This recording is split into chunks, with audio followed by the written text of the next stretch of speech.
Hello student, मैं जयप्रकाश स्वामी आज आपके लिए लेके आया हूँ केमिस्ट्री का अगला टॉपिक।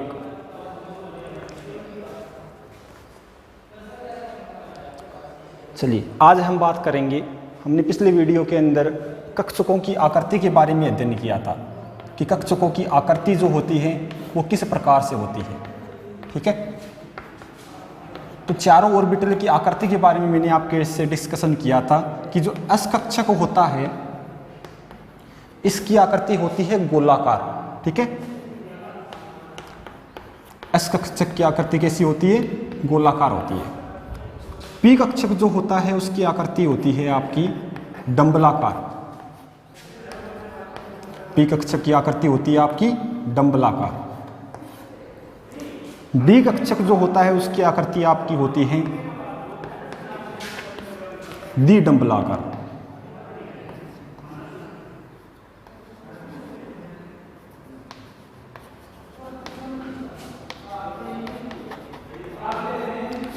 और एफ कक्षक की जो आकृति है वो आपकी मानी जाती है जटिल आकृति मानी जाती है। तो आपको ये ध्यान में रखना है। आकृतियों के बारे में कई बार क्वेश्चन आ जाते हैं एग्जाम के अंदर। मैंने आपको सारे ऑर्बिटल की आकृति बना के भी बताई थी कि इनकी किस प्रकार से आकृति होती है। ठीक है, एस कक्षक की हमेशा गोलाकार होती है, पी की होती है डंबलाकार, डी की होती है द्विडंबलाकार और एफ कक्षक की हम मानते हैं कि बहुत ही जटिल आकृति होती है। ठीक है, और ये ऑर्बिटल होते कितने हैं? एस कक्षक तो होता है हमेशा संख्या में 1 और पी जो होते हैं वो संख्या में कितने होते हैं? 3। डी जो होते हैं वो संख्या में कितने होते हैं? 5 और एफ जो होते हैं वो संख्या में कितने होते हैं? 7। ठीक है, तो ये इनकी संख्या होती है। चलिए अब अगर हम आगे बात करें तो आगे हम बात करते हैं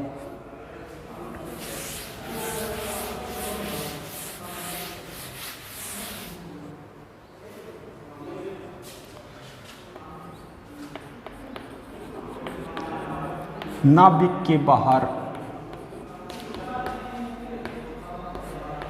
इलेक्ट्रॉन का वितरण।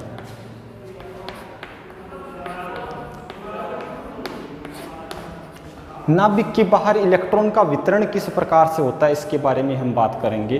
तो देखिए, नाभिक के बाहर इलेक्ट्रॉन का जो वितरण है वो एक व्यवस्था के अंतर्गत होता है। उस व्यवस्था को ही हम क्या कहते हैं? इलेक्ट्रॉनिक विन्यास कहते हैं। ठीक है, उस व्यवस्था को हम क्या नाम देते हैं? इलेक्ट्रॉनिक विन्यास नाम देते हैं। नाभिक के बाहर आपको पता है कि विभिन्न प्रकार के कक्षक उपलब्ध होते हैं। इन कक्षकों में इलेक्ट्रॉन का वितरण किस प्रकार से हो, ठीक है, इस व्यवस्था को हमने क्या नाम दिया? इलेक्ट्रॉनिक विन्यास नाम दिया। ठीक है, चलो अब हम बात करते हैं इलेक्ट्रॉनिक विन्यास किस प्रकार से लिखा जाएगा। तो इलेक्ट्रॉनिक विन्यास को समझने से पहले इसके लिए कुछ रूल होते हैं कि नाभिक के बाहर इलेक्ट्रॉन का वितरण किस प्रकार से किया जाएगा। इसके लिए कुछ रूल होते हैं, उन रूल का हम अध्ययन करेंगे। तो ये एक सिद्धांत होता है जिसके अंतर्गत हम इलेक्ट्रॉनिक विन्यास लिख सकते हैं। इलेक्ट्रॉनिक विन्यास लिखने में काम आता है। तो पहले हम उस सिद्धांत के बारे में चर्चा करेंगे कि किस प्रकार से इलेक्ट्रॉनिक विन्यास लिखा जाता है। ठीक है, चलिए अब वो सिद्धांत क्या होगा? उस सिद्धांत को हम कहते हैं ओफ-बो सिद्धांत। ओफ-बो सिद्धांत एक्चुअली में ये सिद्धांत है जो आपको ये कहता है कि इलेक्ट्रॉन जो है वो हमेशा कम ऊर्जा वाले कक्षक में पहले जाता है। पहले कम ऊर्जा वाले में जाएगा और उसके बाद में जैसे जैसे एनर्जी बढ़ेगी उसके बाद में उनमें जाएगा। तो कम से उच्च ऊर्जा वाले कक्षकों में इलेक्ट्रॉन जाता है।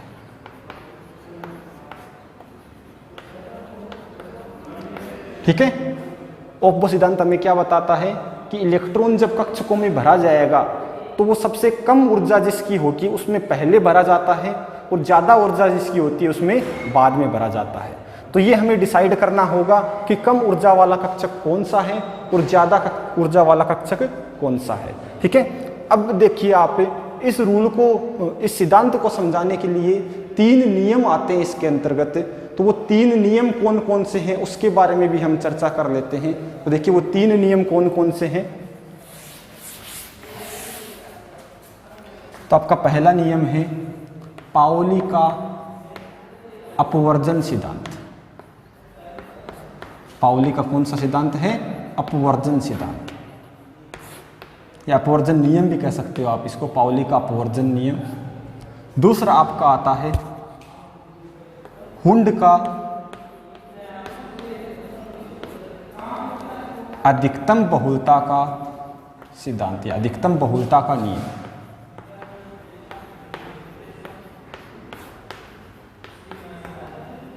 और तीसरा नियम आता है इसका आपके पास से N+L का नियम।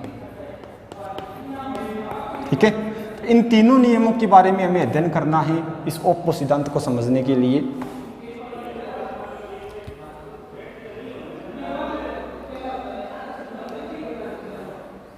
चलिए, सबसे पहले हम बात करते हैं पाउली का अपवर्जन सिद्धांत आप कह सकते हो, नियम कह सकते हो। पाउली का अपवर्जन नियम या सिद्धांत क्या होता है?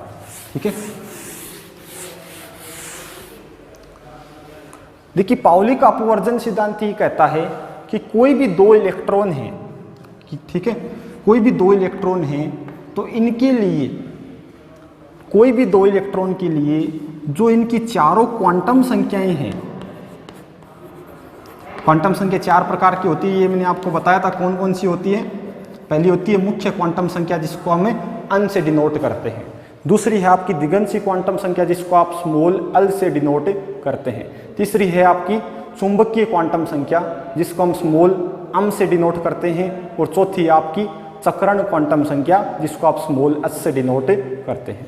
तो ये जो चारों क्वांटम संख्याएं हैं इनका मान किन्हीं भी दो इलेक्ट्रॉन के लिए कभी भी समान नहीं हो सकता।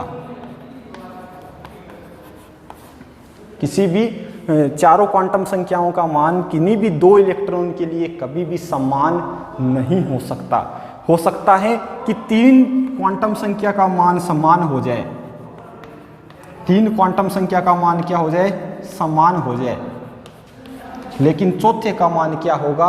विपरीत होगा ही होगा। चारों का मान कभी भी समान नहीं हो सकता। ये आपका बात कहता है पाउली का अपवर्जन नियम। ठीक है, चलिए आप इसको हम एग्जाम्पल से समझते हैं।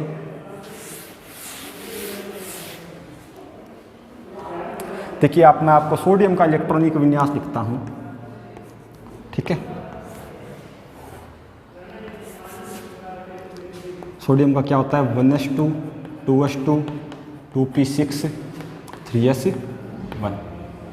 ठीक है, तो ये तो हो गया 3s1। अब मैं लिखता हूं मैग्नीशियम का।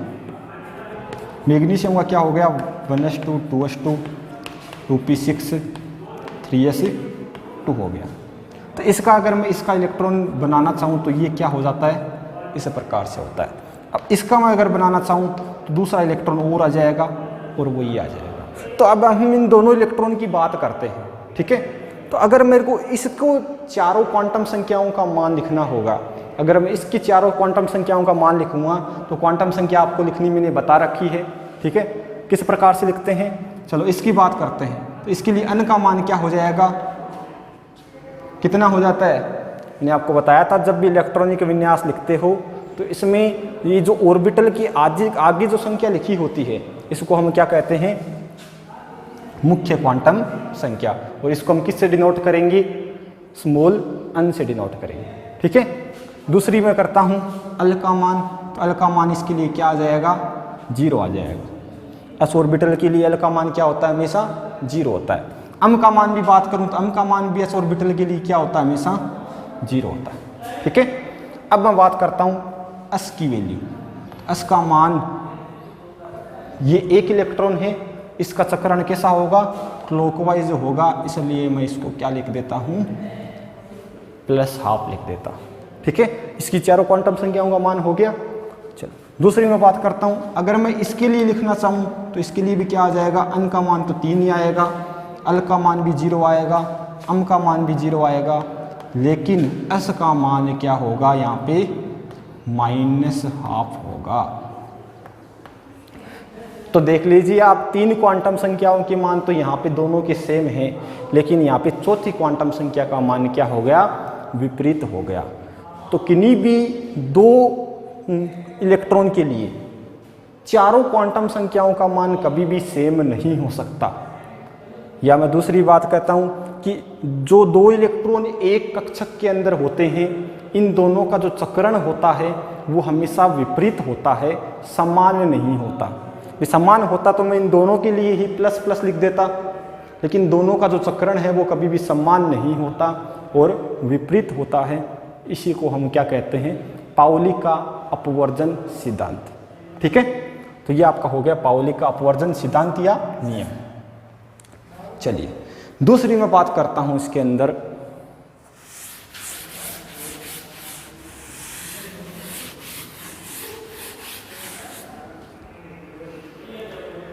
दूसरा नियम इसके अंदर आता है आपका हुंड का अधिकतम बहुलता का नियम।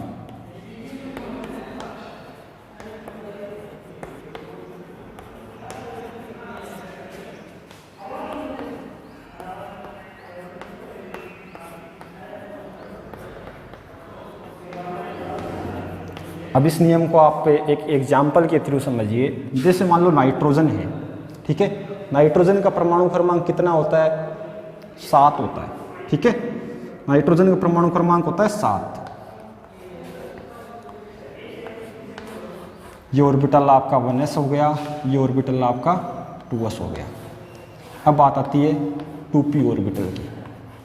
ठीक है, अब पहले के अंदर आपको पता है कि भाई 2 इलेक्ट्रॉन भरे जाएंगे, दूसरे के अंदर भी 2 इलेक्ट्रॉन भरे जाएंगे। अब बात आती है 2p की, तो कितने इलेक्ट्रॉन रह गए, 3 इलेक्ट्रॉन रह गए। तो ये नियम ये कहता है कि अगर आप 3 इलेक्ट्रॉन इससे भरना चाहें इस प्रकार से, तो 3 इलेक्ट्रॉन नहीं भरे जाते, मतलब इस प्रकार से कभी भी इलेक्ट्रॉन नहीं भरे जाते।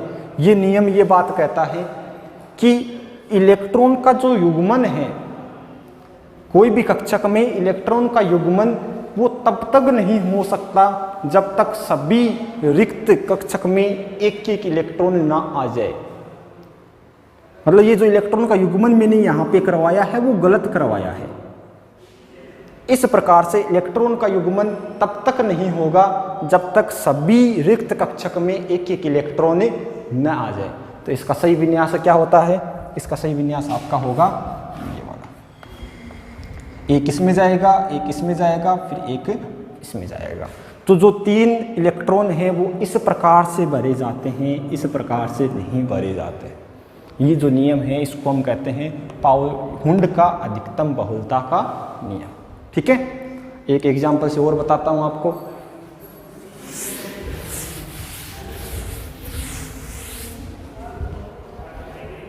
जैसे मान लो आपको आयरन का इलेक्ट्रॉनिक विन्यास लिखना है।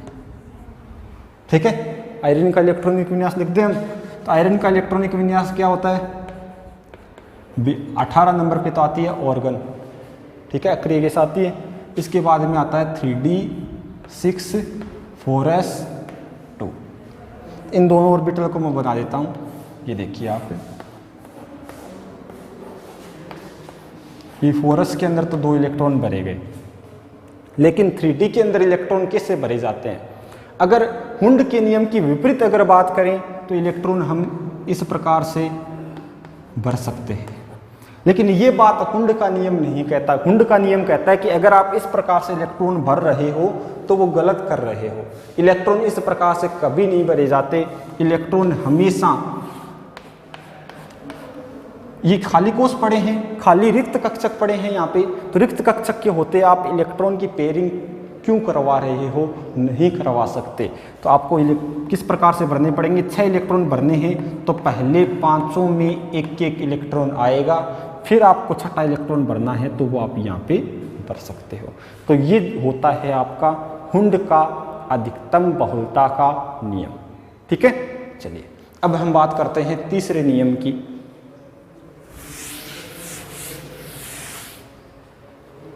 तीसरा नियम है आपका N प्लस अल का नियम। N प्लस अल नियम। देखिए ये नियम क्या होता है, इसके बारे में हम बात करते हैं।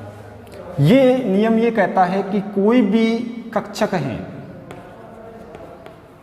ठीक है, कोई भी 2 कक्षक हैं, तो कौन से कक्षक में इलेक्ट्रॉन पहले भरा जाएगा? तो उस कक्षक में इलेक्ट्रॉन पहले भरा जाता है जिसमें n+l का जो मान है वो कम हो। जिस भी ऑर्बिटल के लिए n+l का मान कम होता है उसमें इलेक्ट्रॉन पहले भरा जाता है। किस प्रकार से देखेंगे हम? देखिए आप, देखिए दो प्रकार के मैंने कक्षक ले लिए, एक तो मैंने ले लिया 3D और एक मैंने ले लिया 4s। ठीक है, अब हमें तो पता है कि 3D के अंदर हम इलेक्ट्रॉन पहले भरते हैं, ठीक है, लेकिन 3D में इलेक्ट्रॉन पहले क्यों भरा जाता है? तो इसके बारे में बात करते हैं। नहीं सॉरी, 4s में पहले भरा जाता है, तो 4s में पहले क्यों भरा जाता है इसके बारे में बात करते हैं। देखिए, इसके लिए मैं पहले n+l का मान निकालता हूँ। n मतलब मुख्य क्वांटम संख्या और l मतलब दिगंशी क्वांटम संख्या। तो इसके लिए n+l का मान क्या होगा? n का मान तो हो गया 3 और d के लिए l का मान कितना होता है? 2 होता है। तो 3 और 2 कितने हो गए? 5 हो गए। यहाँ पे आप देखिए n का मान तो हो गया 4 और s का मान क्या हो गया? 0। तो यहाँ पे मान कितना हो गया n+l का? 4। तो n+l नियम ये कहता है कि जिनके लिए इनका मान कम हो उसमें इलेक्ट्रॉन पहले भरा जाएगा, उसकी ऊर्जा का मान कम होता है। तो यहाँ पे आप देखते हो 4s के अंदर तो ये मान क्या आया? 4 आया। 3D के अंदर ये मान क्या आया? 5 आया। तो पहले इलेक्ट्रॉन किस में भरा जाएगा? 4s में भरा जाएगा, और उसके बाद इलेक्ट्रॉन किस में जाएगा? 3D के अंदर जाएगा। ठीक है, तो ये होता है आपका n+l नियम। जैसे मान लो, अब अगर बात ये आ जाए, अगर किन्हीं दो कक्षकों के लिए n+l का मान समान हो, अगर किन्हीं भी दो इलेक्ट्रॉन के लिए n+l का मान क्या हो? किन्हीं भी दो कक्षक के लिए n+l का मान समान हो, तो फिर इलेक्ट्रॉन उसमें भरा जाएगा जिसके लिए n का मान कम हो। ठीक है, अगर ये मान समान आ जाए, बराबर आ जाए, तो हम क्या करते हैं? इलेक्ट्रॉन किस में जाएगा? जिसके लिए क्या हो? n का मान कम।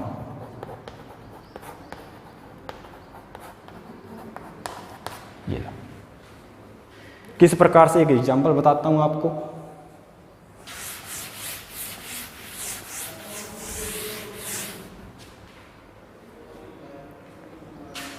देखिए आप, जैसे दो ऑर्बिटल ले लिए मैंने, एक तो मैंने 3D ले लिया और एक मैंने ले लिया 4p ले लिया। ठीक है, अब इन दोनों में मैं n+l की बात करता हूं, तो इसमें n+l कितना हो जाएगा? 3 + 2 = 5। इसमें मैं n+l की बात करता हूं, इसमें n+l कितना हो जाएगा? 4 + 1। l का मान क्या होता है? p के लिए 1 होता है, तो इसका मान भी कितना आ गया? 5। अब इस कंडीशन में क्या किया जाए? यहाँ पे तो दोनों के मान समान आ रहे हैं n+l के, तो क्या किया जाए? तो इस प्रकार का जब कोई भी वितरण हो, तो इसमें ये करते हैं कि जिसके लिए अगर दोनों का मान समान आ जाए, तो जिसके लिए n का मान जिसके लिए कम हो, उसमें इलेक्ट्रॉन पहले भरा जाएगा। तो यहाँ पे तो n का मान 3 है, यहाँ पे 4 है, तो पहले इलेक्ट्रॉन किस में भर जाता है? 3D के अंदर भर जाता है, उसके बाद इलेक्ट्रॉन 4p में भरा जाता है। मतलब 3D की जो एनर्जी का मान होगा वो 4p की तुलना में कम होगा, इसलिए इलेक्ट्रॉन पहले भरा जाएगा। तो अब इनके आधार पे हम क्या कर सकते हैं? एक ऑर्डर बना सकते हैं कि कौन से में इलेक्ट्रॉन पहले भरा जाएगा और कौन से में बाद में भरा जाएगा। देखिए, इन चीज़ों को याद रखने की आवश्यकता नहीं होती, इनको केवल समझना होता है। अब आप क्रम याद करने बैठ जाओगे तो फिर क्रम याद होगा नहीं आपसे, तो इनको समझ के पढ़ना है। n+l नियम का ध्यान में रखते हुए हम एक एनर्जी क्रम बनाते हैं, उस एनर्जी क्रम के अनुसार ही इलेक्ट्रॉन भरे जाते हैं। ठीक है, तो देखिए आप, एनर्जी क्रम आपको याद करने का एक तरीका मैं बता देता हूं। देखिए, इस प्रकार से आप कक्षकों का क्रम लिख सकते हो। 3s 4s 5s 6s 7s, फिर हो जाएगा 2p 3p 4p 5p 6p, इसमें हो जाएगा 3d 4d 5d 6d, फिर हो जाएगा 4f और 5f। ठीक है, तो ये इस प्रकार से ये आपको बनाना है और फिर आप इसको इस प्रकार से चलना। सबसे पहले जाएगा इलेक्ट्रॉन 1s के अंदर, ठीक है, फिर आपका इलेक्ट्रॉन जाएगा किसमें 2s के अंदर। आप तिरछे इस प्रकार से चलना, आपका इलेक्ट्रॉनिक विन्यास अपने आप चला जाएगा। फिर आपका इलेक्ट्रॉन जाएगा 2p के अंदर, फिर जाएगा 3s के अंदर, 3s के बाद इलेक्ट्रॉन जाएगा 3p के अंदर, फिर आपका जाएगा 4s के अंदर, 4s के बाद आपका इलेक्ट्रॉन जाएगा 3d के अंदर, फिर 4p के अंदर, फिर आपका जाएगा 5s के अंदर। इसके बाद इलेक्ट्रॉन आपका जाएगा 4d के अंदर, फिर 5p के अंदर, फिर 6s के अंदर, फिर आपका इलेक्ट्रॉन जाएगा 4f 5d 6p 7s। तो ये जो क्रम है, इस क्रम के अनुसार इलेक्ट्रॉन भरे जाते हैं। तो ये आपको क्रम आपको ध्यान में रखना है। किस नियम के अनुसार होता है? वैसे कहें तो ओप्पो नियम के अनुसार होता है ये इलेक्ट्रॉन का क्रम। ठीक है, तो आप वैसे भी इनको लिख सकते हो भाई, सबसे कम एनर्जी किसकी होगी 1s की, फिर 2s की, फिर 2p की, फिर 3s की, फिर 3p की, फिर 4s की, फिर आ जाएगी 3d, फिर आ जाएगा 4p। तो इस प्रकार से ये क्रम जो है वो चलता चला जाता है और इसी क्रम में इलेक्ट्रॉन भरे जाते हैं। तो ये क्रम आपको ध्यान में रखना है। इलेक्ट्रॉनिक विन्यास लिखना आपको आना चाहिए, इसलिए क्रम आपको ध्यान में आप रखिए। चलिए,